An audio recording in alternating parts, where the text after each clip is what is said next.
Ja ka nüüd tulles tagasi selle surfilaagri juurde, siis oli see, et ma mõtlesin, et okei, nagu lastele teen, noortele teen, võiks täiskasvanutele ka teha midagi. Siis mõtlesin, et okei, nii, mis mulle meeldib teha peale surfi, siis mõtlesingi, et okei, hingamine on tore, on ju, see jooga on tore, on ju, meditatsioon on tore ja surf on tore, on ju. Et siis tekitasingi tegelikult sellise nagu kombo, on ju. Ja oligi selles mõttes, et esimene laager, hakkasin vaikselt pihta, mõtlesin, vaatame, mis siis nagu saab, on ju.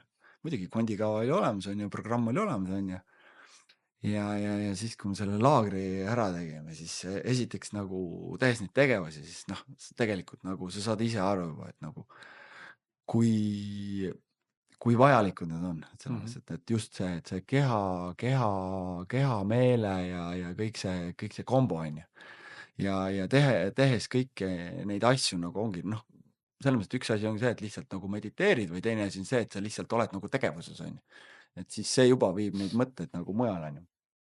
Kuna nüüd läheb 4. aasta ja noh, ma näen, et see on nagu jätkusuutlik, on ju, muidugi me programmi natukene, kõiki neid tegevusi oleme natuke nagu muutnud, on ju, kohandame, teeme paremaks, on ju, toome seda värskust sisse, aga noh, üldjoontes see nagu see vundament või baas on nagu Mhm. jäänud nagu samaks, et see lihtsalt toimib. Ei ole mõtet nagu Uut ratast leiutada. ei ole mõtet toimivat asju Mhm. nagu lõhkuda, kui see tõesti toimib.